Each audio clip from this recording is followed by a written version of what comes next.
Lovely. So, welcome everyone. I'm Beck. I'm from the city of Stonington. I just want to start off with acknowledging the traditional owners on the lands on which we're meeting tonight. And for Stonington, that's the Wurundjeri Woi Wurrung and Bunurong people of the East Kulin Nation, and pay our respects to the elders past and present, as well as extending that respect to any Indigenous people joining us tonight and acknowledging the countries on which you're all joining from as well. We acknowledge a living connection to country, relationship with the land, and all living things extending back thousands of years for all Indigenous people. Thank you so much for participating in tonight's webinar on veggie gardening beyond the basics. It's a part of the My Smart Garden program. If you haven't heard of us before, we're a collaborative program between 8 Melbourne Metro councils, and we aim to help residents grow their own food, increase resilience in a changing climate, reduce waste and water use. Like I said, there's quite a number of you joining us tonight. So, a little bit of housekeeping. If you can, please mute yourself as you come in and throughout the presentation. But feel free to enter any questions that you have in the chat box. And we're going to be recording tonight's presentation as well, so you'll be able to watch it back later on. So if there's anything that you're worried about that you might have missed, yeah, don't worry about that. And Maria's also very kindly provided us with notes as well for tonight's session, so I'll be sending all of those out afterwards as well. And without further ado, I would now like to introduce Maria, who's our presenter for tonight from My Green Garden. Maria is an experienced teacher with a background in nursery and horticulture. She's a regular on the My Smart Garden schedule and has also presented on radio. She's written for magazines and newspapers and now runs her business teaching lovely people all just like you. So Maria, I'll pass over to you. Thanks very much, Beck, and thank you. I think whenever you do the welcome to country to people who are gardeners, I think it resonates a lot because I consider myself a custodian of the land that is currently under my name, but it won't be in perpetuity. So I want to be able to look after it so that generations to come can also enjoy it as well. Definitely. So welcome, gardeners. How's your summer been? And more importantly, did you get that beautiful rain that we got on Sunday? I know it wreaked havoc with the Grand Prix, but I was just so happy to see some lovely drenching rain. So what I'm going to cover tonight, my aim is to talk for about an hour. So I'm going to be racing through a few topics here and then sort of leave plenty of time at the end for questions. So do pop your questions in the chat box there and we'll try and get to them.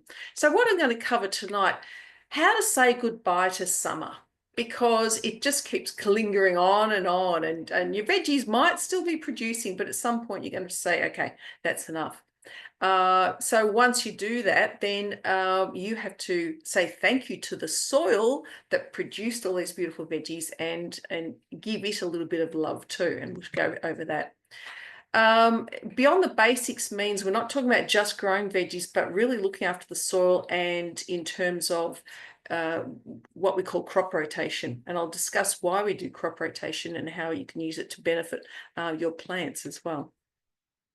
Then I'm going to look at different plant families that are suitable to grow over winter and whether you should be starting them from seed or not. And if you are starting from seed, what's your timing like? It's certainly not too late now, but you would be wanting to get a move on.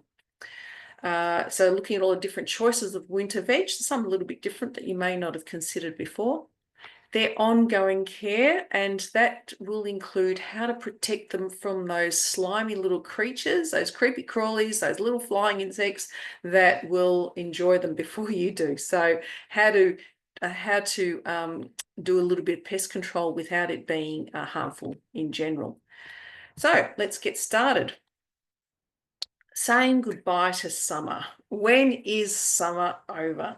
So a lot of my plants are still producing. My zucchini plant, for example, I've got three. One I've thrown out. One has got a mega zucchini on it that I have to keep there because I want to keep the seed from there. And the other one is just putting out a zucchini for now and again. Is there ever too many zucchinis? Well, not if you like to make preserves out of things. So I'm continuing to harvest from that. But others, look, I've started to pull out the tomato plants and so on. If you've got pumpkins growing, you need to leave them on the vine until the stalk that's attached to the pumpkin itself starts to wither away.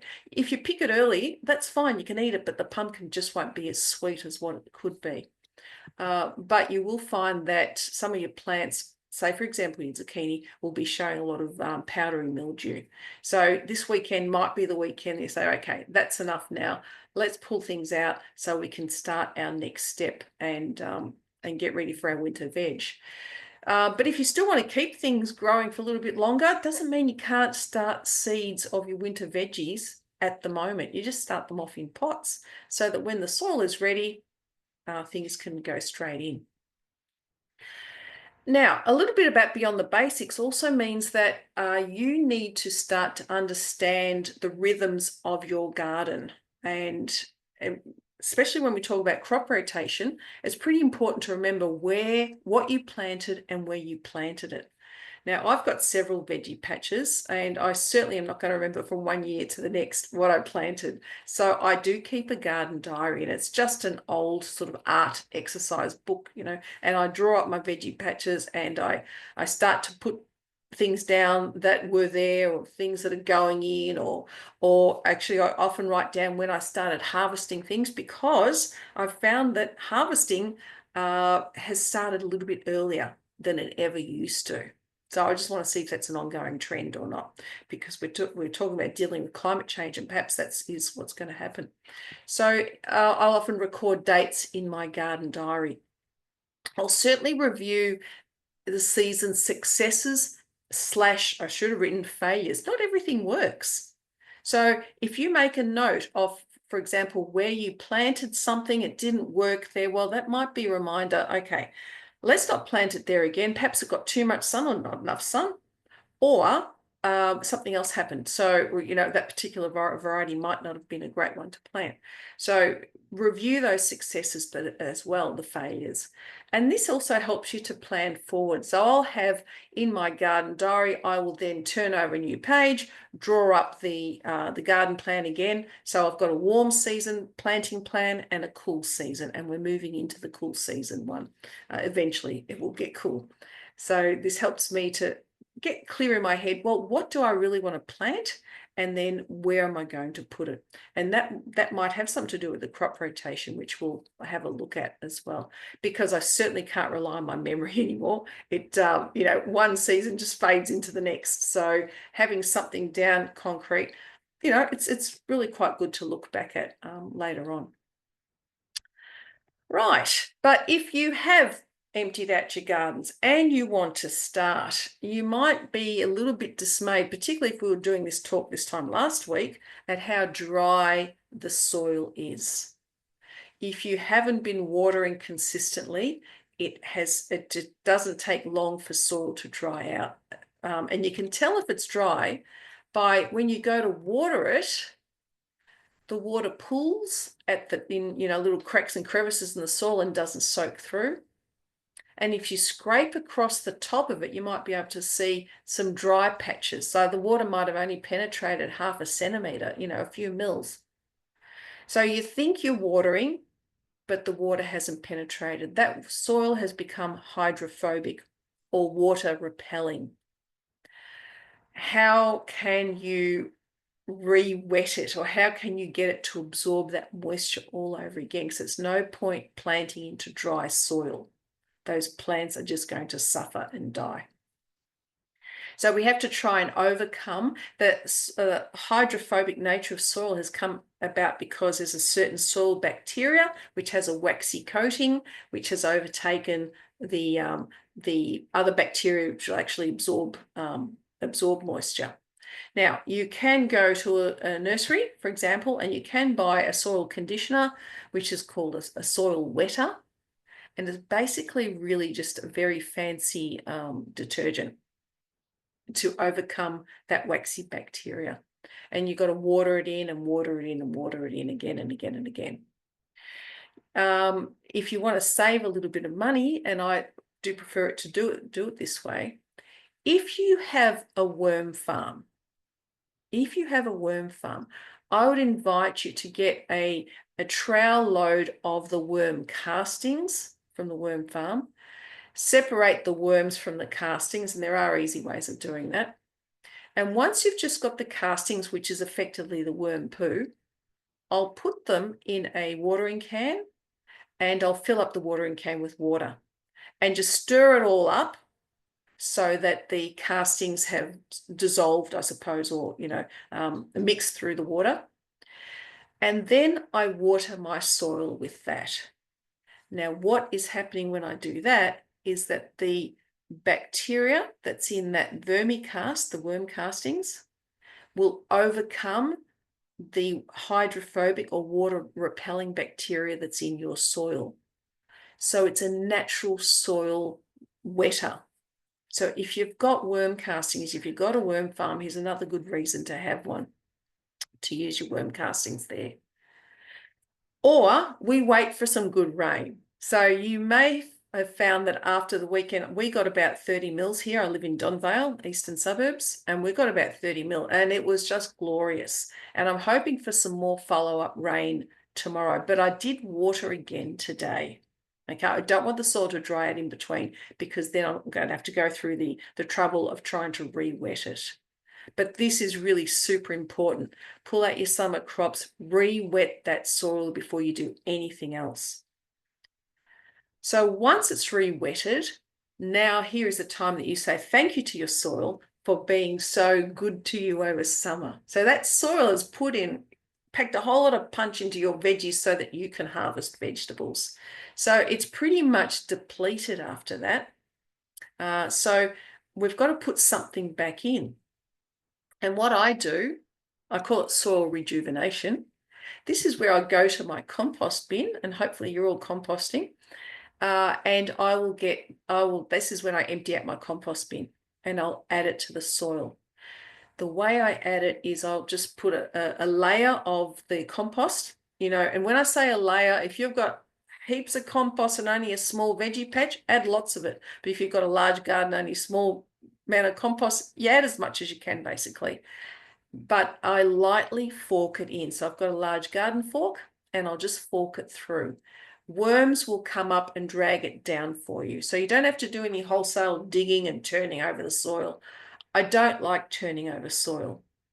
Not only is it bad for my back, but it also is not fantastic for the soil either, because what you're doing, you've got to remember the soil is like full of living organisms that live below, ground level. By you turning them over, you're exposing them to sunlight, which they don't like, and they might just die. So I'll certainly I tickle this compost in. Now, if you don't have compost, you can certainly go and buy some well-rotted manures. So, for example, cow manure, mushroom compost, which is good over winter as well. Something just to put some oomph back into your tired soil. Just saying thank you to your soil. And you can see how much better the soil is looking there after I've added the compost or the manures to it. And then give it another good watering. And then depending on what you're going to plant in there, you might add some fertilizer. So the compost, the manures, that's just to rejuvenate your soil, to add some organic matter back into it. But some plants might need a little bit more of a feed before you go and plant them. So you might trundle off to your local hardware store. Hopefully you trundle off to a good nursery, and you see row upon row upon row of different types of fertilizers. Can I tell you what I use? I avoid those aisles completely. I'll show you later what I use, but it depends on what I'm going to be planting. So here I'm going to look at different plant families that require a lot of nutrition, such as the things, this is specifically over winter time. I call them the heavy feeders, and they're anything in the brassica family. So it could be broccoli, cabbages, cauliflowers, any of those sorts of things. But there's also lots of Asian vegetables, the flowering ones, and Italian flowering greens too. Broccoli originally was coming from Italy. We now it's quite generic. We consider it just a normal vegetable, but it was originally an Italian import. So those ones are heavy feeders. Then we've got leafy vegetables that do require food, but they don't necessarily require an all-round, all-purpose fertilizer because we don't need them to flower. We just need them to grow lots of leaves for us. So any of the leafy vegetables grow over winter, such as spinach and silver beet. Some herbs love a bit of high nitrogen fertilizer, such as parsley, coriander. And then we've got the Asian and the Italian leafy greens, the ones that don't have flowering heads on them. So the difference between the heavy feeding, what I'm going to give the heavy feeders, and the high nitrogen one, if you remember, or if you know, as gardeners, you know that plants, there's three main food groups for plants. There's nitrogen, there's phosphorus, and there's potassium, which we call potash in gardening terms. So nitrogen creates the green part of your plant, particularly the leaves. The phosphorus allows the plant to photosynthesize and also helps the roots actually take up all the nutrients that are already in the soil. The potash adds an element that helps plants flower. Those three elements you will find in the fertilizer that heavy feeders need. Because after all, I'm not sure if you know this or not, broccoli, a head of broccoli is the immature flower. So if you ever let broccoli continue to grow and not harvest it, they are like the little seed buds that they sprout big, long, tall stems with a little yellow flower on top. That's if you let them grow and not harvest them. And from that flower comes the seeds from which we grow broccoli, in seasons thereafter. So we want them to put on that initial flowering stage. So that's why we need feed or fertilizer. It's got nitrogen, phosphorus, and potash, which is your flowering element. But we don't want our silver beet or our spinach to start to flower. We don't want them to. We just want them to continue to grow. So and provide lots of leaves. So the leafy vegetables just need a fertilizer that's high in nitrogen, doesn't need the potash. And then we've got things that don't need much feed at all. In fact, if you feed the soil, things can go a little bit skew-if. So, for example, the alliums or anything in the onion family, the leeks, spring onions and chives, and even garlic, they don't need much feed in the soil. What I'll always do is always rejuvenate the soil, add my compost to it, but I won't necessarily add any extra feed. And definitely not for your root vegetables, carrots, beetroot, and radishes. Because if you're eating the root of a plant and you give it fertilizer, you're just going to encourage the tops of the plant to grow. And while sure, yeah, you can make things out of carrot tops and you can eat beetroot leaves, it's actually the roots that we're probably planting those for. So we avoid any extra fertilizer. Sure, let's compost the soil, let's rejuvenate the soil, but let's not add any more feed to it. And then there's another plant family called the legumes.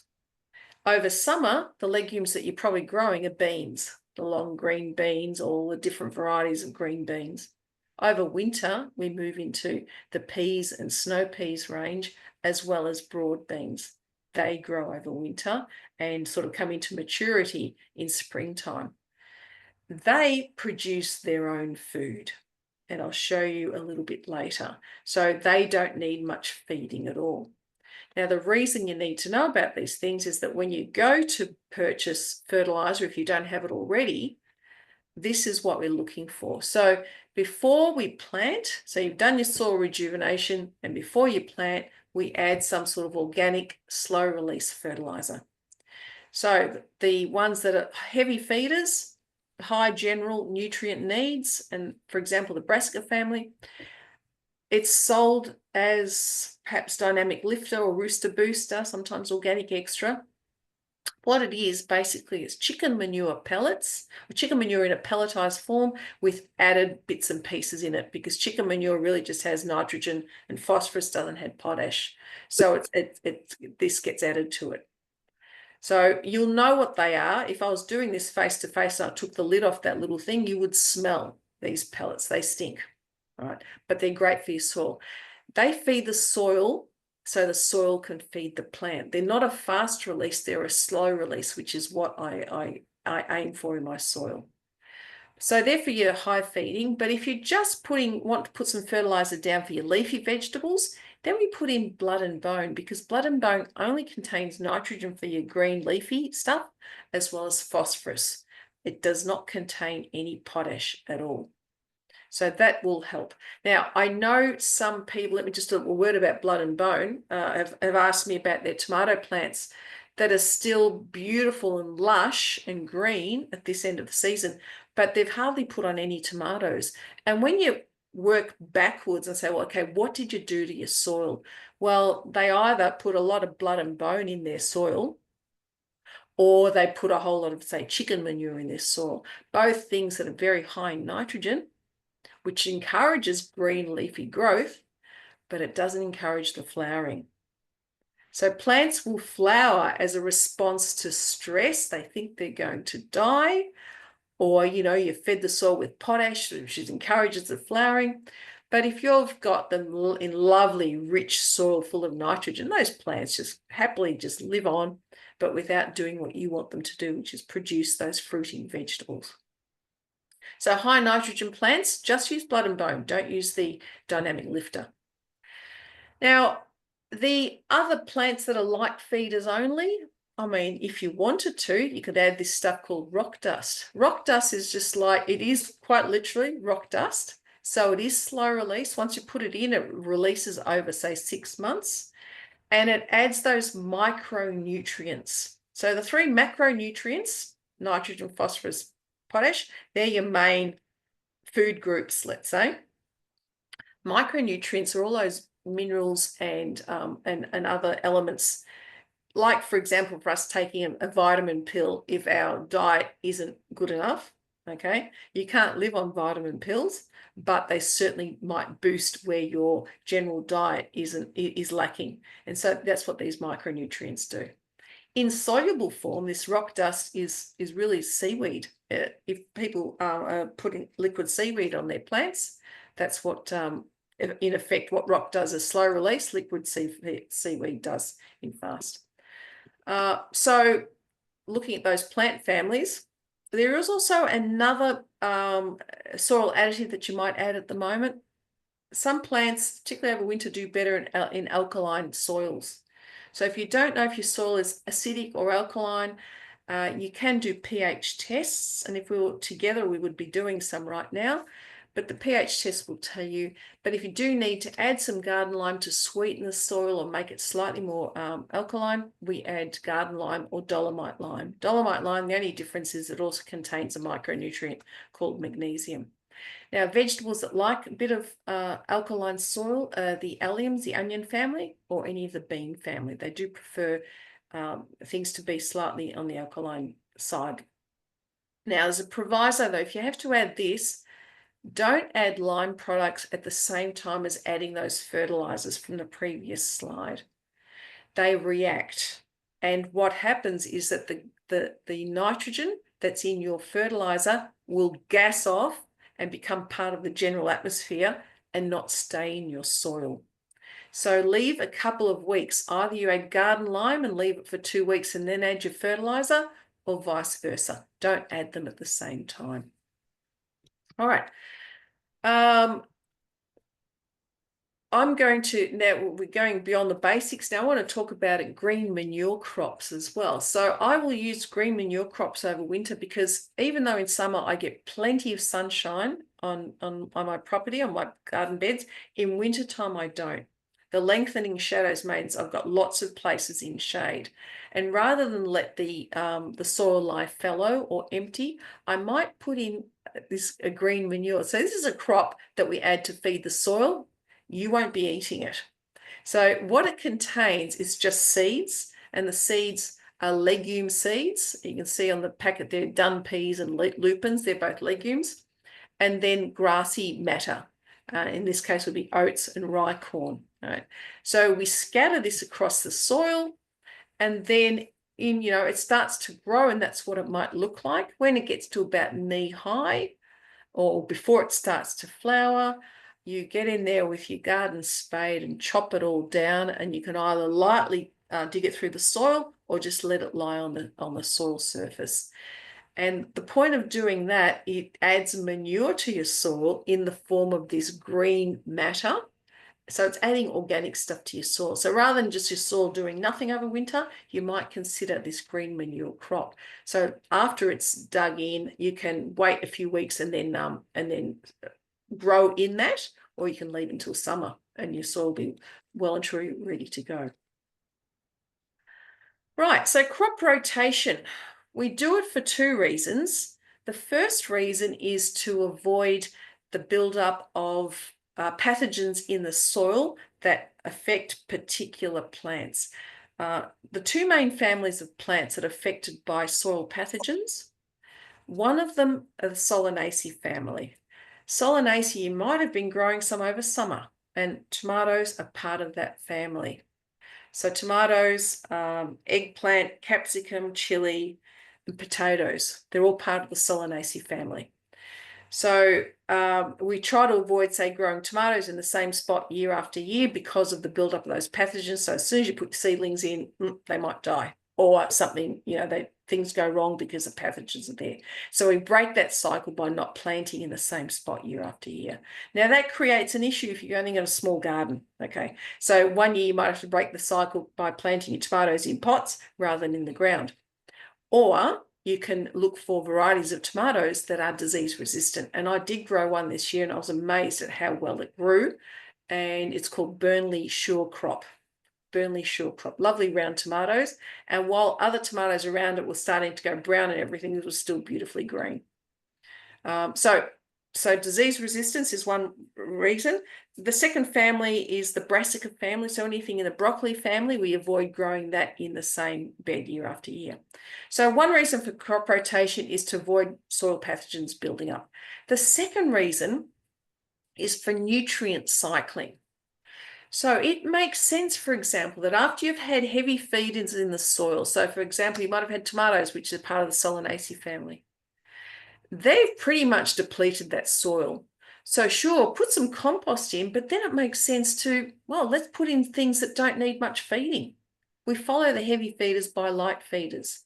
They'll be the alliums or any of the root vegetables, your carrots and so on. Then, once you've harvested those, that soil is pretty much depleted. You could go and add fertilizer to it, or you could grow a green manure crop over several weeks, chop that down in 2 or 3 months time. So it's ideal over winter time that we grow green manure because then it's ready to go. So after green manure crops, you've fed your soil again, and then we can put in things like legumes. Legumes of themselves, they also feed the soil, so then it makes sense to follow the legumes by something that requires a lot of feeding. If you wanted to skip the green manure, then you'd go straight from alliums and root vegetables, and you'd go into the peas and snow peas after that. By the way, we never grow any of the onion family, the alliums, next to any of the legumes. It's because alliums have a natural antibacterial function, and our legumes use the bacteria that's in the soil to actually grow well. So if you grow them together, the alliums will actually stop the legumes growing very well, just by their antibacterial nature. Now, one of the handouts that I provided to Beck to provide to you talks about this in a lot more detail. So if you didn't get it all now, don't stress. All right, so we talked about the different feeding needs. Now let's talk about, well, if you want to start growing them from seed, I'm just going to give you a few quick tips on what to do for them. So the first type of growing from seed is indirect sowing, where you sow things first of all in punnets, and then once the seedlings have grown, then you transfer them on into the ground or into the pot. But you've got to start early. Did you know that it takes probably at least 4 weeks, if not up to 12 weeks, from getting things to grow from seed, Okay, if you put some seeds in a punnet, you should expect to see something within a fortnight. But then to get them to the stage that they're ready to go in the ground might take another 4 to 6, even 8 weeks. So you have to be prepared to start early. And most people would have started, if they know what they're doing, they would have started, for example, their broccoli seedlings back in February. Now in February, I don't know about you, but I'm still full of harvesting stuff, and I'm just so busy harvesting and making preserves and so on that I haven't got time to start my seeds, or I sort of miss the mark. So I might be constrained to growing from seedling. Now, when I go through all the different plant families and all the different things you can grow, at the bottom it'll tell you what your time frame is to grow from seed or start from seedling. Now, when you want to grow from seed, first thing that is really important, you have to have the right soil temperature. This time of the year, it's not too drastic because the soil temperature, say in a punnet, is going to be pretty much the ambient temperature, and most things will grow like that. Then we have to make sure that the soil or the growing media is evenly moist. It can't be allowed to dry out. Otherwise, those seeds that start to break open, put out their little seedling leaves, they might sort of just die off. So keep them evenly moist. Make sure when you plant them, you don't plant them too deeply because they will struggle to break through the surface of the soil. And then when they do start to grow, so for example, the one on the left, I might have just had in my laundry growing, but as soon as those seedlings start to show any leaves like that, they can't stay in the laundry. I have to put them outside in a sheltered spot so they can get some sunshine without the fierce afternoon sun, because otherwise they'll stretch and grow too big, too long, and their stems will be quite weak. So they're your main tenets when you're growing seeds, those different sorts of things. And the last one's really important. People think big, long seedlings with big, long stems are great. They're going to be really big. No, the stem will probably break. So indirect sowing, you can start that early. But direct sowing is what I like to do for certain plant families, and particularly when the seeds are quite large. And here I've got peas and broad beans there. They're really big, easy to handle. You would never, please never ever buy these in punnets already growing because it's dead easy. These are dead easy to grow yourself. Again, you need the right soil temperature. So as we start to cool down, that's the right soil temperature for these. Again, we've got to keep the soil evenly moist. But sometimes with big seeds, if we keep watering, they swell up and they'll rot. So when you're planting legumes, just make sure the soil is moist to start with, and then don't water it again unless we get, another run of really dry weather. Don't plant them too deeply, and here I have a bit of a problem with peas, for example. Sometimes I've planted peas and wondering, why aren't they coming up? And I've realized that mice or rats have gone and eaten them. So you just got to be a little bit careful there. Don't plant them too deeply, but you don't want vermin to come and eat them. And then once the seedlings are up, if there's too many seedlings growing too close together, you may need to thin them out so that they're not too many in a clump. And you have to keep them safe. And when I talk about safe, it's safe from things coming to eat them. And we'll talk about that towards the end. Okay, let's look at all different plants you can grow over winter. Now, each of them will have some sort of little symbol here. So if you see a one sun symbol, then that's okay. If you don't get too much sun in winter, they like some sun, but they're not desperate for a whole lot of sunshine. Two ones, you at least need some sun during the day. 3 sun symbol means it must have full sun over the cooler months. Now you might be saying, well, we don't get much sun over months, but whenever there is sunshine, these need sun. And I learnt the hard way over many years. Trying to grow broccoli, for example, in my heavily shaded garden, I just don't get beautiful big heads of broccoli. It's because of the lack of sunshine.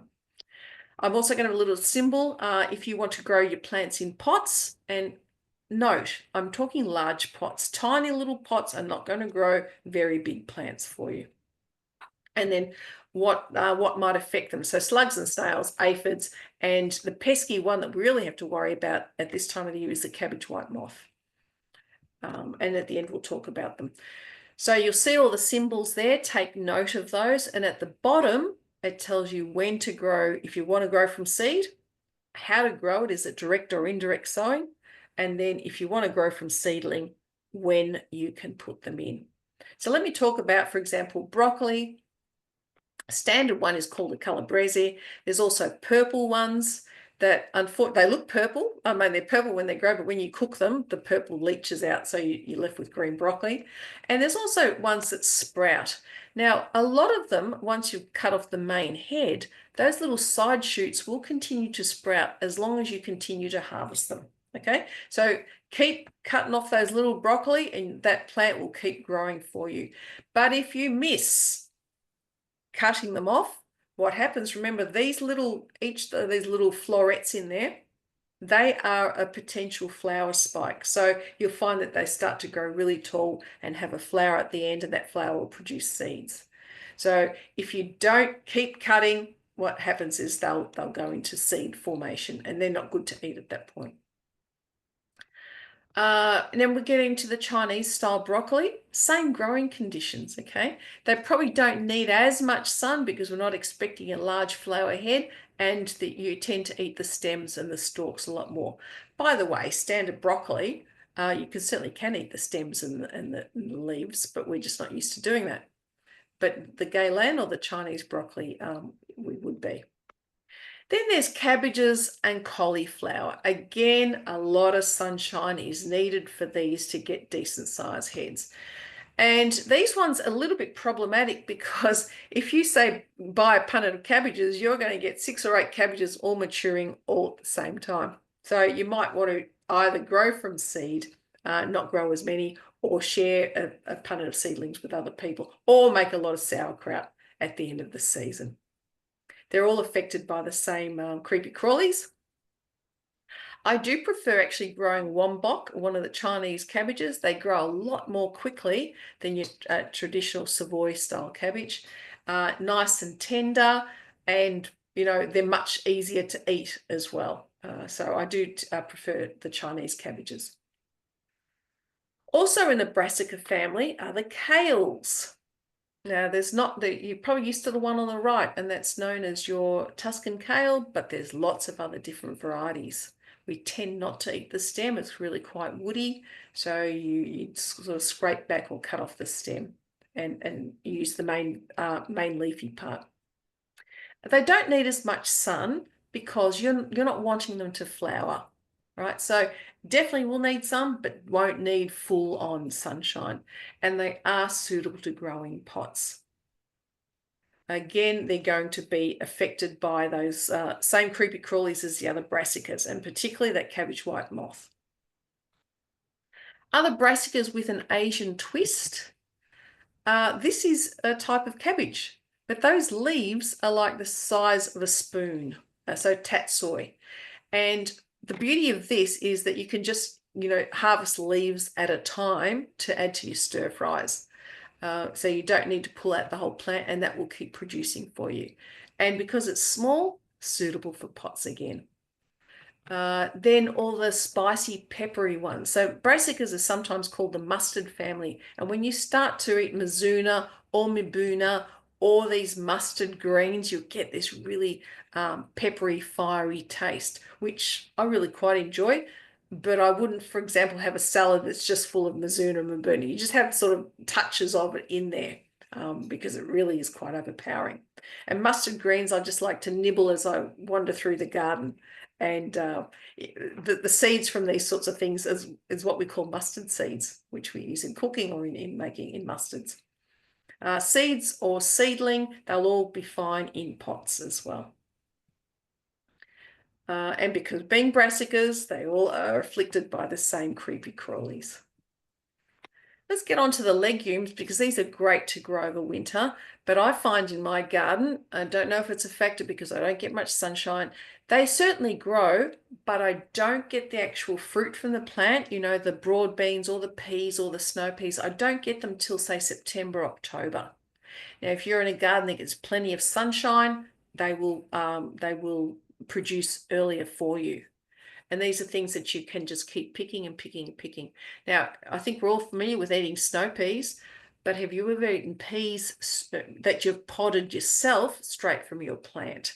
They hardly make it indoors for us. We just stand around and pick them and just pod them and eat them then and there. They are like sugar, like beautiful, delicious tasting sugar in a pod. Very, very sweet. These aren't affected by cabbage white, so they're good to go. But snails will eat the leaves. They won't eat them down to the ground. They certainly take a nibble, snails and slugs. Not too much of a problem. Like I said before, I have a problem when I'm actually sowing them that other things don't come and eat them. So when I sow them direct into the ground, I'll put the seeds in. I will cover where I've planted them with shade cloth that I've weighted down at the ends, but I'll need to lift that up every couple of days because as soon as I see them sprouting, I've got to take the cover off. And that's to stop rats digging and eating my seeds before I manage to get to them. Now, they either come in a dwarf form or a tall growing form. If they're going to be tall growing, they need to have support. Even dwarf form, they still get to 30 to 60 centimeters tall. So you notice in the middle there, I've got them in a pot. I probably oversown those. There's too many plants in there, and sometimes it's hard to see I think they were snow peas in there. Hard to see the snow peas because of so much foliage. So direct in the pot, and you've got all winter to grow these. Broad beans, a little bit, you need to get them in the soil before May, and then they just do their own thing. They will need support as they grow. Most of them are quite tall growing, although I think there are some smaller ones. And we also got ones that are crimson broad beans too, which look quite attractive. They've crimson flowers, which look quite attractive. And they tend to harvest late in my garden. I don't harvest them until about November. But I do like to grow them for this fact. If you ever pull them up, you see tiny little nodules on their roots. Those nodules fix nitrogen, which means they can get nitrogen that's in the air and have it fix it or catch it from its gaseous form into a form that makes it available to the plant's roots. So when I actually, after I've finished harvesting my broad beans, I don't pull out the whole stalks. I'll cut them to ground level so that that nitrogen rots back into my soil and provides feed for the next crop that's coming through. So this nitrogen fixing bacteria is really valuable. And that's why planting legumes is a good idea because they feed the soil as well as producing fruit for you. All the leafy greens, and now's the time to do it. You might have tried to grow lettuces and things over summer. They don't like the heat. And silver beet doesn't like it much either, but now's the time to get your silver beet in if you like it. White stemmed stuff or the rainbow chard, which has got lots of different colours. The spinaches now, English spinach, you'd understand. People ask me how to grow baby spinach. Well, if you're growing baby spinach, all that happens is you're growing spinach, but you're harvesting the little leaves as they grow. So you're going to have to plant a lot of spinach in order to get those little leaves, harvest those as they go along. There's also perpetual spinach, which is a cross between your regular English spinach with silver beet. So it's perpetual. It doesn't last forever. It lasts for 2 years, whereas English spinach just will last. It's just one season. I like to indirectly sow these in punnets and then plant them out later on. Lettuces as well. Like I said, lettuces don't grow well over summer. It's just too hot. Shoulder season, so it's in autumn now, and then later on in spring is your best time for lettuces. And here is a case where you might just scatter some seed over the ground and keep it moist, and up they come. Over winter, if you do want to grow lettuce though, in the heart of winter, you're going to have a very sunny spot. I don't have that, so my lettuce sits there for ages and ages, and it's not very nice when it's been sitting too long. It tends to become bitter. So lettuce is something that you want to try and crop really quite quickly. So something that's high in nitrogen is a good feed for any of these plants. Other leafy greens that grow well, either of the rockets. So you're familiar with the wild rocket. That's the one on the right-hand side, which you buy from your supermarket, which can be an environmental weed. Got to put it out there.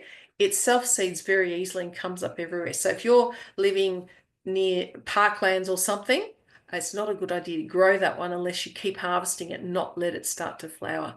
The one on the left is called salad leaf rocket. It's just got a much wider leaf. It still has the peppery flavour. So I do prefer to grow the salad leaf one. Coriander.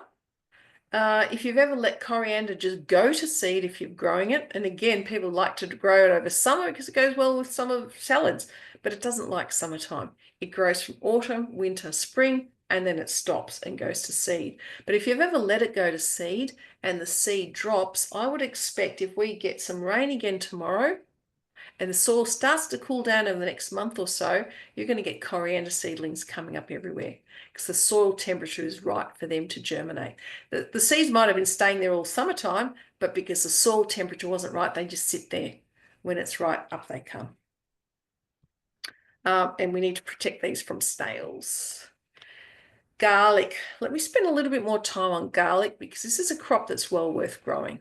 So unless you buy organic garlic, the garlic that you're getting from the supermarket might be Australian grown, but it has been treated to stop it sprouting prematurely.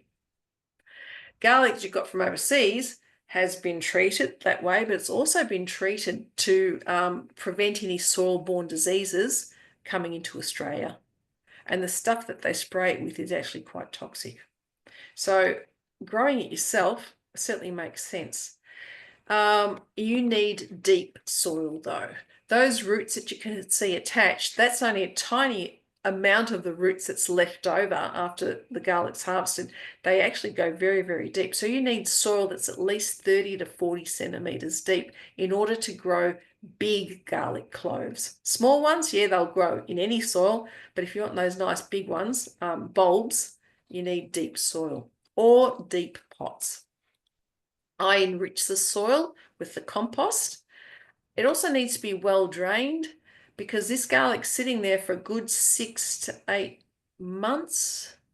It's about 28 to 32 weeks, so 7 to 8 months. So if their roots are sitting in water, they're not going to like it. So your soil has to be well drained and as much sun as you can give them. Again, I managed to grow good garlic even though I don't get full sun. By the time the garlic needs to fatten up, which is after the spring equinox, I'm getting sunshine again in my garden. So don't stress too much if you don't get sun in your garden at going into winter. It's into spring that sunshine has its effect on the garlic itself. So if you want to plant garlic, don't go to a supermarket, go to a good nursery, or there's online seed companies, they'll sell garlic as well. Separate the cloves before planting. We plant them with the root side down or the blunt side down, and probably about 7 centimeters down. I sort of look at my thumb. I might poke my thumb into the soil or something the same length as my thumb and put the garlic at the base of that and cover it over. Best time to do it. Okay, the old adage is you plant on the shortest day and harvest by the longest day. Far better though, in between, well, by the autumn equinox, the autumn equinox, which is coming up next week. No, it's a couple of days' time, March 22nd. Anytime between then and the winter solstice is the best time to plant. The earlier you can plant it, the bigger your bulb will be because it needs a long time in cold soil. So if you're only planting in the middle of the year in the winter solstice, you're missing May and June, which are both going to hopefully cool down as normal. And you can expect to harvest, and this is where your garden diary comes in handy, 28 to 32 weeks later. So write down in your diary when you actually planted. That'll give you an idea when you're ready to harvest. Just quickly look at the other onion family that you can plant. They all take a long time, except for your spring onions on the right. So we've got the your red or the Spanish onions on the left, plenty of sunshine. Leeks take ages. If you want to eat leeks this winter, you should have planted them last September, a long time ago. They take ages to really thicken up that stem. And then there's things like shallots. Shallots are great to grow. You separate them like you'd separate a garlic bulb into different cloves, grow them. They take ages, but then they store well for a long time as well. So if you've got space, perhaps some shallots. And if you haven't got space, then spring onions. And chives, I've got chives growing wild in my garden because they flower in spring, and then you can see there's in between some cracks in some paving there. I've got chives growing everywhere. They're very good to grow. So spring onions and chives are fine in pots. The others are probably best straight in the ground. And aphids are the main things that you need to worry about with the alliums. Root vegetables. The main tip I'll give you with root vegetables is to plant direct sow from seed up until about May. So now's a good time to do it. After that, it gets a little bit too cold, but then you can start again in September to plant them. And always direct sow from seed.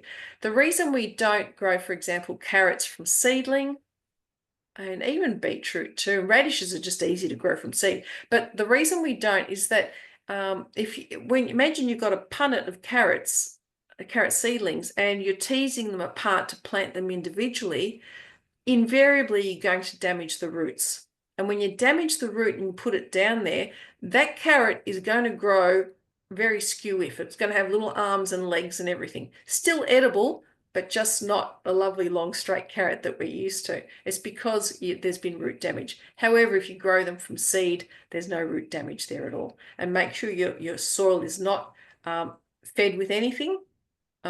Just compost is fine, but not anything high in nitrogen, because you'll get lots of leafy growth and not much bottom growth, which is what we're after. Okay, let's have a look at some ongoing care. Right, so there's plenty of things you can grow over winter. They're not as exciting, say, as your tomatoes and zucchini and cucumbers and so on. And the rate of growth will be slower, but still it's a lot more gentle in the garden, except for needing to combat some of the pesky little insects that want to get to your vegetables before you do. So when I talk about ongoing care and we look at pest control, this is what I like to look at first of all. Work out what is it that's eating my plants. And for that, if you can't tell straight away, and this comes with experience, but if you can't tell, you need to go outside at night time with a torch, particularly if it's been raining, because that's when things will come out.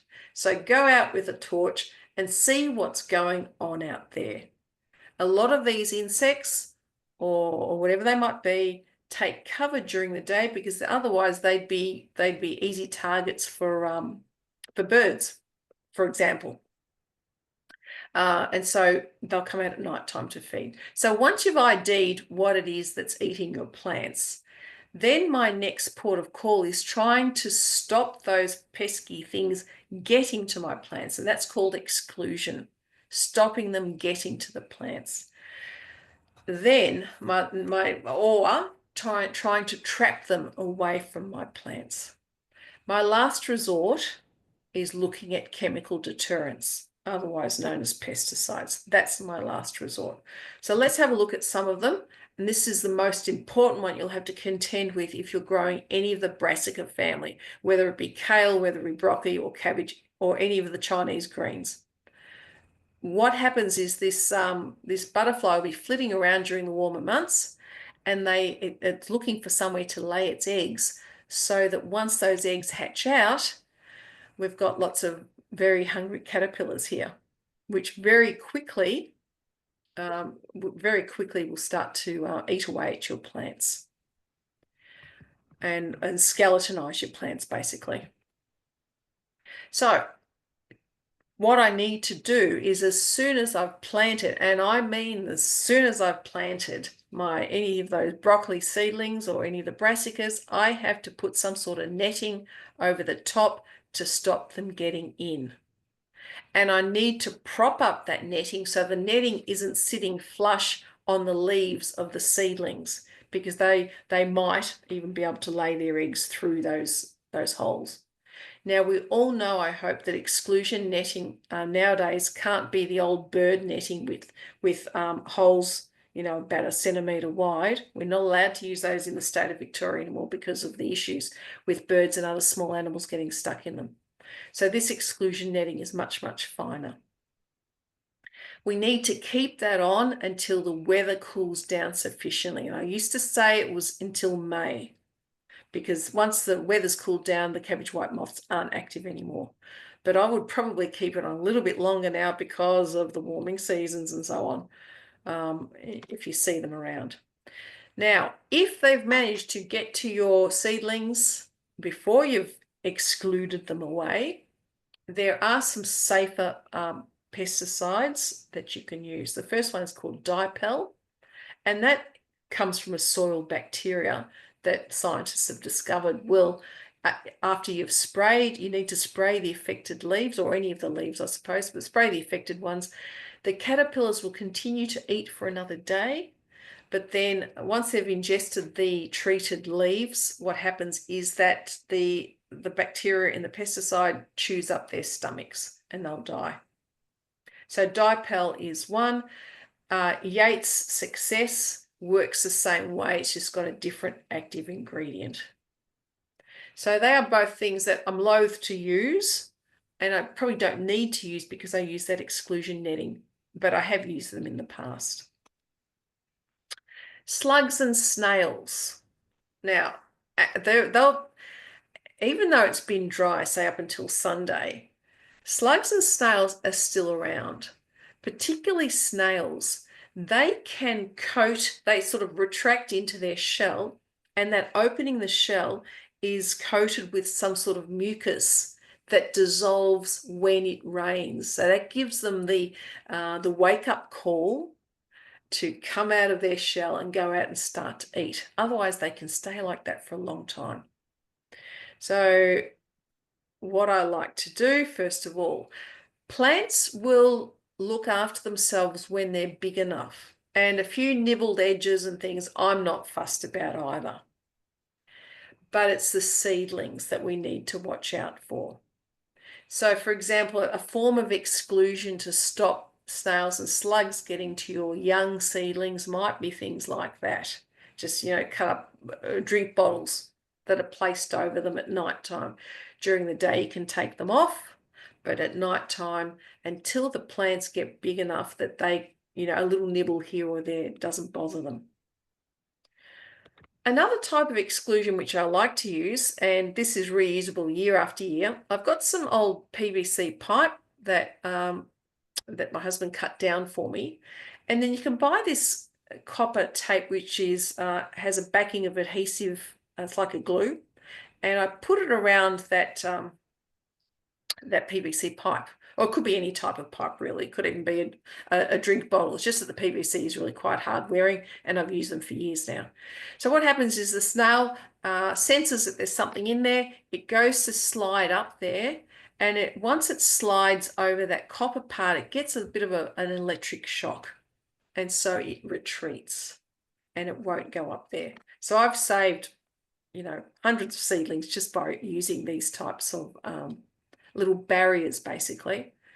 So it's well worth buying this. It comes in a roll because it certainly doesn't go off. It's something you can use again and again. There's also things called barrier gels, which you put a barrier around the plants themselves. But again, if it rains, you need to redo it. And you notice it says near the lid, it lasts up to 2 weeks. So it's something you need to reapply. You might have heard of things like crushed eggshells. They've got to be really, very finely crushed and in a very thick layer around your plants. So unless you've been saving eggshells, it's probably a bit expensive nowadays to be getting eggshells to do this sort of thing. So perhaps save them along the way, dry them out really thoroughly, and then crush them up and keep them for this purpose. Now, as an aside, what I do is I crush the eggshells very, very finely, like I put them through a blender, and that adds extra calcium to my soil, which is really good for tomatoes. But that's another story for another day. So have a look at what you might have at home that you could use. Your last resort are the pellets, the snail pellets. There are some that are pet friendly. Now, the reason we don't want to use these is that if the snails and slugs ingest them, sure, they'll die, but anything that eats the snails and slugs afterwards might also die. And that includes your animals. So, but particularly things like birds. So the ones that if I were to use them, they're the only ones I would use. It's a brand called Multigard. You can tell you've got them because they're a reddish brown color. And the active ingredient is, it's a chelated iron called EDTA. Don't worry too much about that. But as it breaks down, it also puts a bit of iron in your soil, which is good.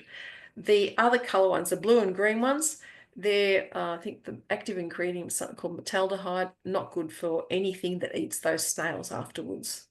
So be very careful with using those. There's also lots of other traps you can use for snails too, but this is just some simple ones. The second one, that copper tape, once you've set that up, you've got those little sleeves for life, and they do work really well. Aphids. Now, aphids come in all shapes and colours, unfortunately. I tend not to stress too much about aphids. I find that they, particularly at the start of spring, I might see on my rose bushes, for example, a whole lot of aphids taking over. I just sit back, let nature take over, because I know there's lots of predatory insects that are waiting for something to feed on, and they come. But those predatory insects are only going to be in your garden if you're giving them some sort of place to stay or some sort of thing to attract them. So in all of my veggie patches, I'll have flowers growing. And this is one of my favorite ones. It's alyssum, sometimes called sweet Alice. It's self-seed. So once you've got it in there, it'll just keep coming up again and again. It's just a low-growing ground cover. But that does tend to attract a lot of those beneficial or predatory insects. So what happens is that, for example, ladybirds might be in there. And if you've got nettles in your garden, ladybirds will overwinter, or they'll live overwinter in those nettles. But anyway, what happens is those ladybirds lay eggs, and those eggs hatch out to a juvenile ladybird, which is actually quite much larger than its parent. And if you've ever seen anything like this, they're either black with red stripes or black with yellow stripes. Those juveniles love eating aphids. So do ladybirds, but the juveniles just have a voracious appetite. So they'll be there and they'll eat those aphids for you. Or there's other predatory insects, and these are really quite gruesome. So what you're seeing there are aphids, those green things, and then you're seeing parasitized aphids. So what that means is a particular insect, the name escapes me right now, but what it does, it lays its eggs inside an aphid. And that aphid grows and grows and becomes one of these little brown things. It's effectively died. But the aphid is host to these predatory insects laying their eggs in them. It's something like out of Aliens. It's really quite gross. But if you ever see those things around your aphids, it means you've got those great predators coming in to take over and eat those insects. Now, if you're the sort of person that as soon as you see an aphid, you reach for a spray, you might be spraying, it's some friendly fire, basically. You might be spraying some of the nature's good or beneficial insects as well. So that's why I like to steer clear. You've got to hold your breath. You got to say, okay, not touching, I hope they go away. Sometimes I might squish them between my fingers or something if there's far too many, but I know because I'm not spraying in my garden that I've got a lovely balance of great insects in there that will come over and, the cavalry's arrived and that they take over. If it is problematic though for you, you can make up a soap spray, but just make sure there's nothing else on there besides the aphids when you're spraying. So identification and understanding insects and who they are and what their purpose is in your garden. That's really important. So if you ever come across an insect, and this is where social media is really great, there's certainly lots of garden groups. If you ever come across an insect, you're not sure what it is, take a photo of it, post it to one of these Facebook pages, and people will tell you, it is a friend or it's foe or whatever it is, so that you can identify it rather than sort of searching through endless books trying to find out what things are. Okay, it's just after 8, so I'm just going to quick recap and then we'll get on to some questions. And I'm not sure if we've got many, Beck, but let's have just a quick recap. So at the moment, you're probably at the stage you're either removing or you have removed your summer veggies. So it's time to do some soil preparation. So first up, don't forget you've got to re-wet that soil so that we're not planting into dry soil. It's a recipe of disaster. You're wasting your time and your money. And rejuvenating that soil, saying thank you for having fed me over summer. I'm going to feed you now by emptying out my compost bin or adding some cow manure or some mushroom compost to you. Okay. After your soil prep, then you choose your plants. So you can be starting to think about that now and whether you're going to start them from seed or seedling. It's certainly very exciting starting from seed. I always get excited when I see seeds germinate, and I've planted thousands over the years, but I still get excited. But there's a lot more care required from you to do that. Can I suggest, though, don't rush out to the nursery and buy a whole lot of seedlings if your soil's not ready yet. You've still got time. And then we get on to the planting. The planting's the easy part. Really, it's your soil prep and your planting. That takes a lot longer. The planting, that's easy. But you've got to, as soon as you plant, you've got to take measures for pest control. Otherwise, you're wasting your time and it gets really frustrating. And I hate it when people are so disheartened that they don't want to try again. So you've got to be one step ahead of those pesky insects. And then a little bit of ongoing feeding. I didn't go into that in any detail, but if you've fed your soil beforehand, you might not need too much ongoing feeding. But just a note, if you're going to feed your plants, particularly the heavy feeders over winter, sea salt is not a plant food. Okay, sea salt is like a tonic. It's a bit of a pick-me-up. It adds micronutrients. It's like us taking a vitamin pill, but it's not food. So people will say, oh, I've put sea salt, been feeding. You haven't. You've been adding micronutrients. You need to add some liquid fertilizer that has macronutrients. So either you've got your own worm farms that you're getting the liquid stuff out of, or you might have a bokashi bin. If you know what those things are, you're going to get liquid out of that. Or you can purchase fertilizers such as Charlie Carp. I like Charlie Carp because it's doing something with a pest that's taking over our waterways. It's making good use. So it stinks a bit, but if I'm going to ever buy fertilizer, it's Charlie Carp. Okay, let's take some questions, and I'll just direct you to a few websites. My Green Garden is my website, which is currently going to be reconstructed. There's so much information in there, but I think it's too unwieldy. But so news on that soon. But another one's called Gardenate, and it's called gardenate.com. So if you ever wonder about when to plant things, I have for many years subscribed to gardenate.com. You can either purchase it as an app or you can just get it online. And it will ask you, where do you live? And you put in Australia, and then it says which zone, and you try to type in Melbourne or Geelong, wherever it might be, and that's going to tell you, no, that's not a zone.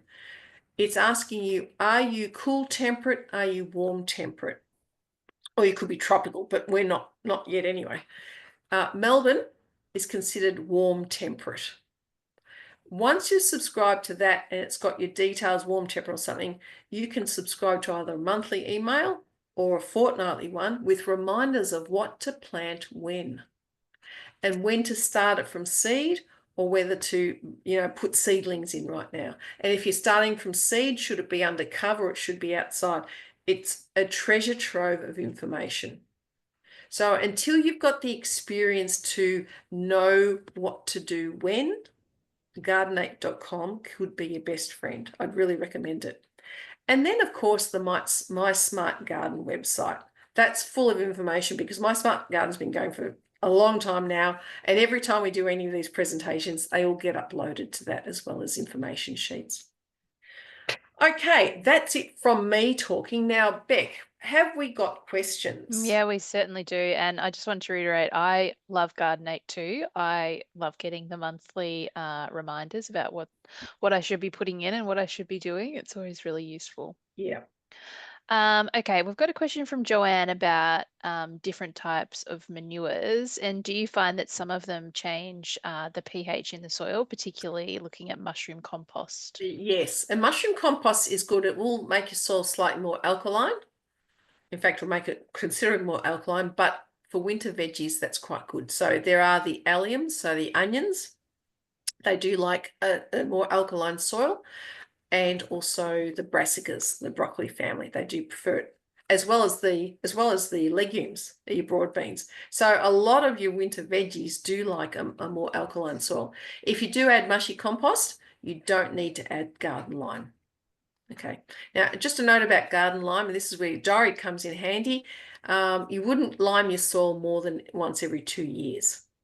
I never remember when I limed my soil last, unless I've written it down in my diary, my garden diary. I've got a great question from Rowena when we were talking about crop rotation. Yeah. They were wondering about volunteers that come up in the same spot. So particularly they've had cherry tomatoes coming up in the same spot for 3 years running. I'm Yeah. sure few of us have had Okay. the similar thing, and whether they should be thinking about like removing those for soil condition and that kind of thing. Yeah, look, I would. Cherry tomatoes are indestructible, and every time you don't pick one and it drops to the ground, you'll get them coming up again. Yeah, you can certainly. Tomato seedlings are very easy to transfer. So yes, I would be lifting them and moving them ideally. Having said that, cherry tomatoes are probably a lot more resistant to plant diseases as well. But yeah, for crop rotation purposes, yes, I would. I would move them.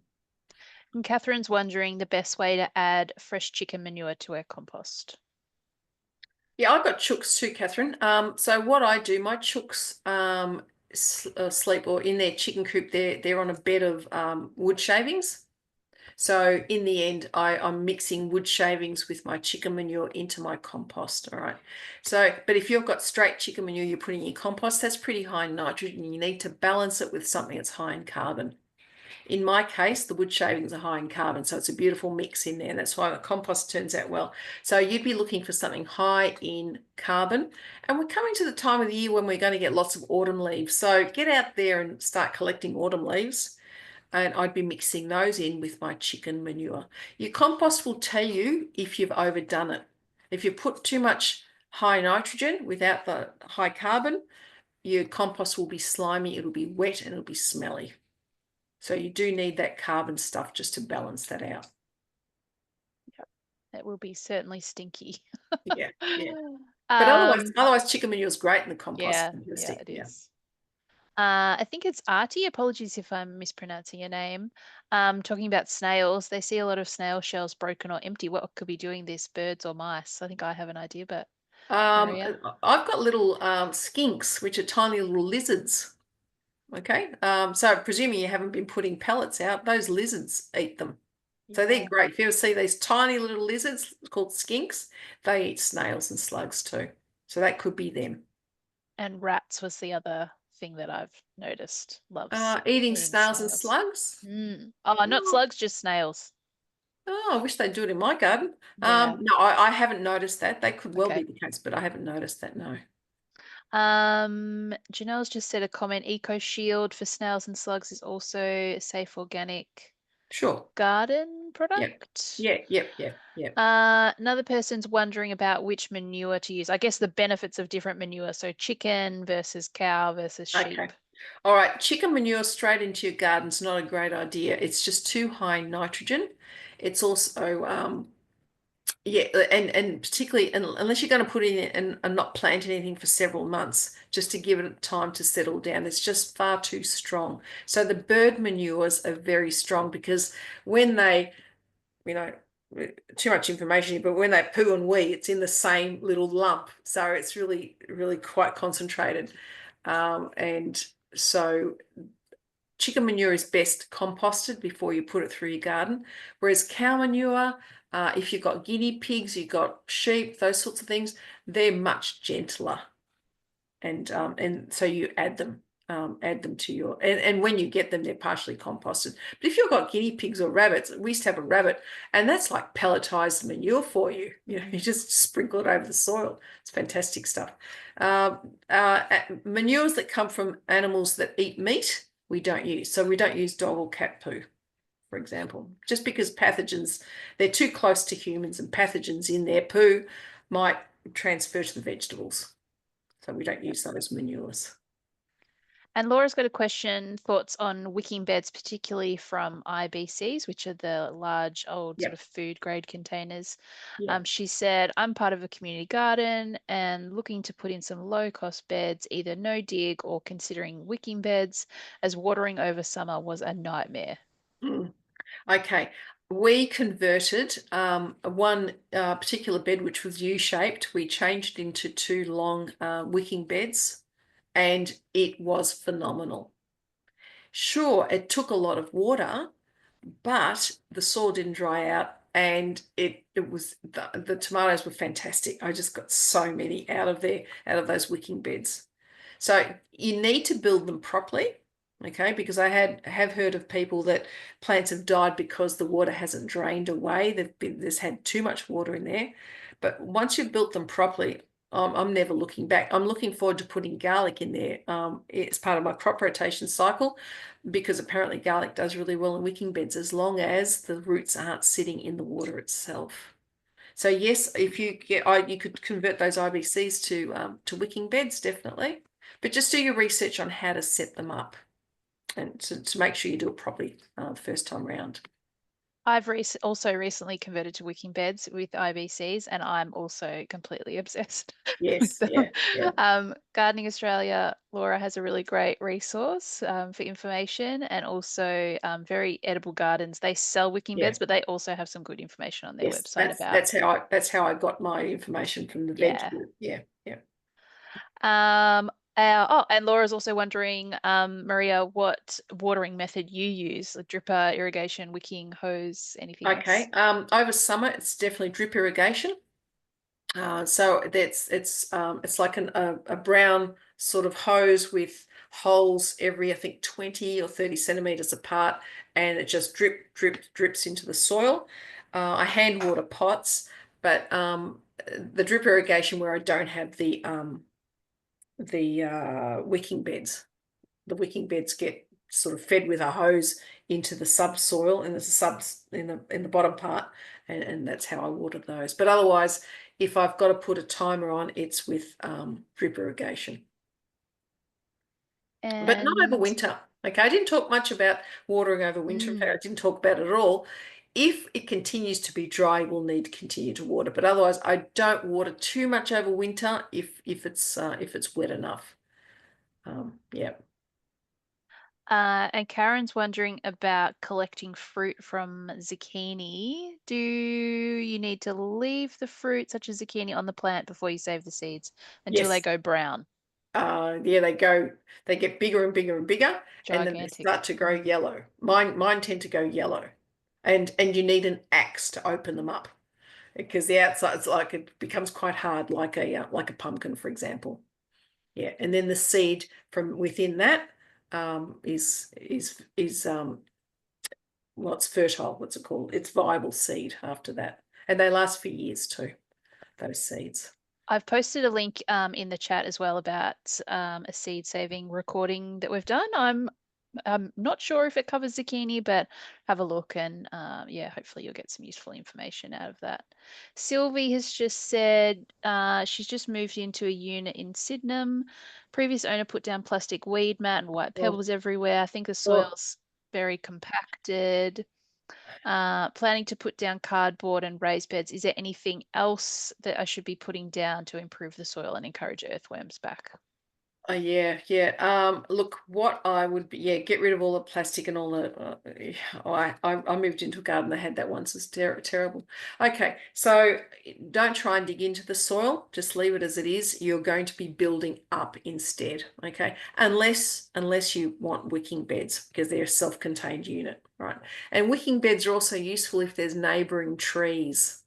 Because that's why we converted to wicking, because I've got a tree which is several meters away whose roots were going into the soil and taking all the moisture. So those original beds I'd built up, not in the soil, but built them up. And I did it using a no dig method. So newspaper or cardboard goes on the base, and then you put alternating layers of something that's carbon rich and something that's nitrogen rich. So at the base could be wads, and they're called biscuits of pea straw. You imagine a big bale of pea straw. If you untie the strings, they sort of come apart in big chunks. They're called biscuits. So you lay those down. Worms love pea straw. So that could be your bottom layer, and then you start to do no dig style garden where you're adding layers of different things, and then you need to wait for a little bit, and then you can start to and that becomes soil in it of itself, and that will certainly enrich the soil that's down below, but you'd never be digging into that soil down below. So you need to build the beds up, but just watch first of all, are there neighboring trees where their roots can come into your beautiful new soil? If there are, then wicking beds have to be your answer there. And unfortunately, with more denser and closer living and people planting trees, which is wonderful, the problem is those roots will get into your veggie patches, and your veggie patches will end up being very dry.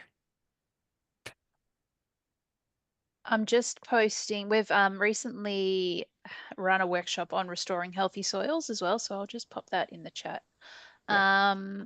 Now, sorry, I just have to scroll back up to where I was. Lee's got a great question. Earwigs, good or bad? I was going to add something about the earwigs, and I thought I'm going to run out of time. Earwigs are both predatory, but they will eat your seedlings. And I find that's more of a problem over the warmer months than now. They come out of hibernation or they hatch out in springtime. All right, so with earwigs, I do try and keep them away. What I need to do is you understand what earwigs do. They eat at night time and then they hide during the day. So what I do is I give them a place to hide. So it could be, for example, a short length of hose, or it could be a bit of newspaper scrunched up in a small yogurt pot or something. And I'll leave that near the susceptible plants. So they go and hide in there. They come out at night time, they'll hide in there. And then you've got to do this though in the morning, go and take out that bit of hose or take out that little yogurt pot, empty it out perhaps in hot soapy water, or if you don't mind squishing them. And that way you try and keep their population down a little bit. But earwigs are a huge problem in my garden. And I just was concerned about time. That's why I deleted the slide about earwigs, but otherwise that was certainly something I would have talked about. So there's no pesticide, you can't spray them if you can't see them, but you've got to find their hiding spots or create a hiding spot for them that you go and remove during the day and kill off the earwigs that way. But look, on the other hand, they are predatory as well, but they'll certainly make a meal out of your seedlings, unfortunately, until they're big enough to look after themselves. Excellent. Oh, another great question. How far apart do we plant garlic cloves? 10 to 15, probably about 10.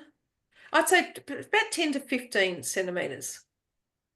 So think of a ruler, about half the ruler. I think that's about 15 centimeters. Not too close because they're going to be competing for space and hence the nutrients and so on as well. What else have we got? Someone's asking about how long do you run the drip irrigation? Guess that's for your particular. Yeah, I know. General rule of thumb, and it really depends if it's rained or not. My general rule is at least 45 minutes, and it's running off my water tank, which thankfully refilled itself last weekend. Otherwise, it was running dry. So 45 minutes I would run my drip irrigation system for. And how often I do it, well, it depends how dry. It could be every second day of a summer, it could be every third day if it's not been too wet.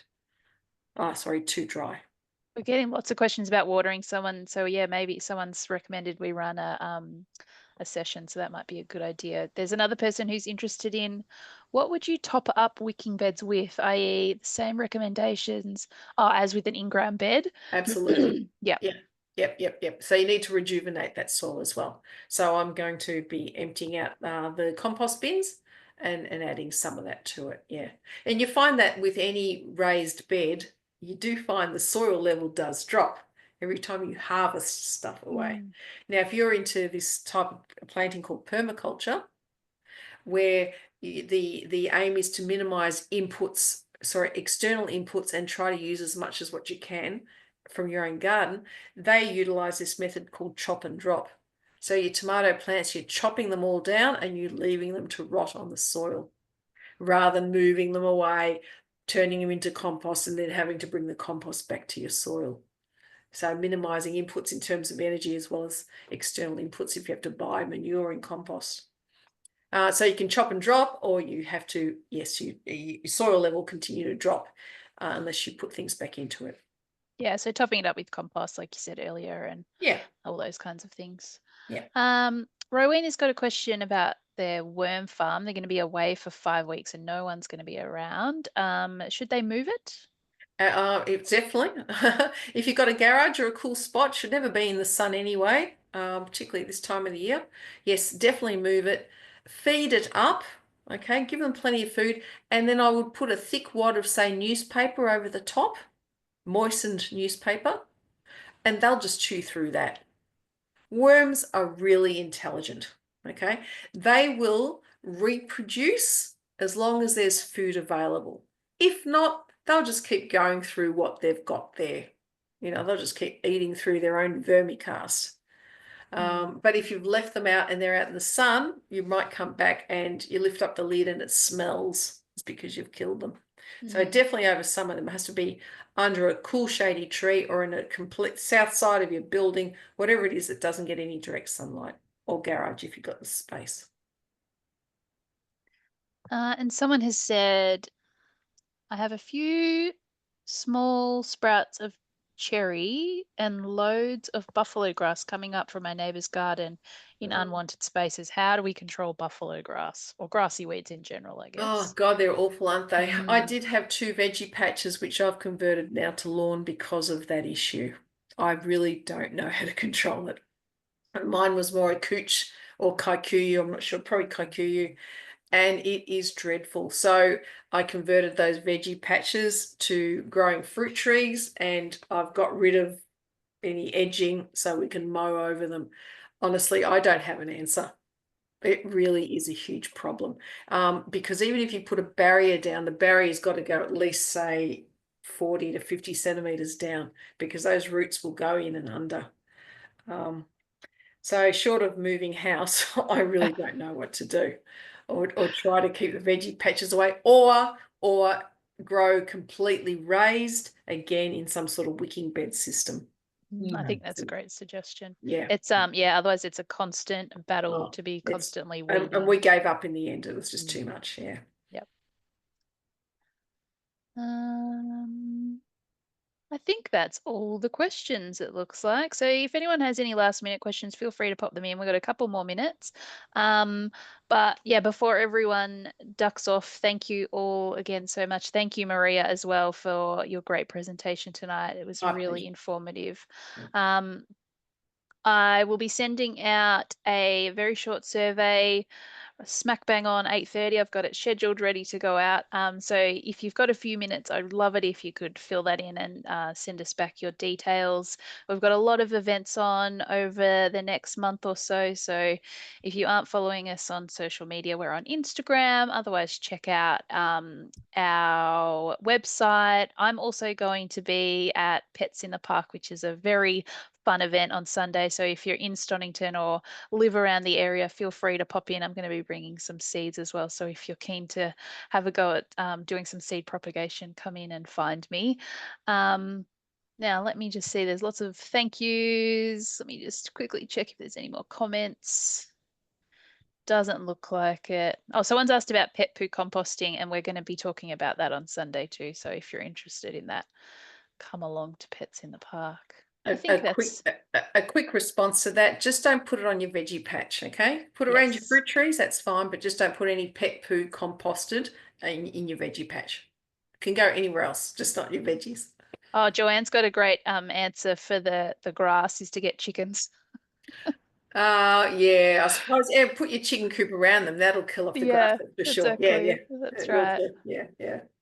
Lovely. Well, All thanks right. everyone. Happy gardening. I hope you sort of get inspired to get out there and we get a bit more rain to re-wet that soil for you and have Definitely. fun over winter with it all. Thank you. Excellent. Thanks, Maria. Thanks, everyone. See you later. Absolutely.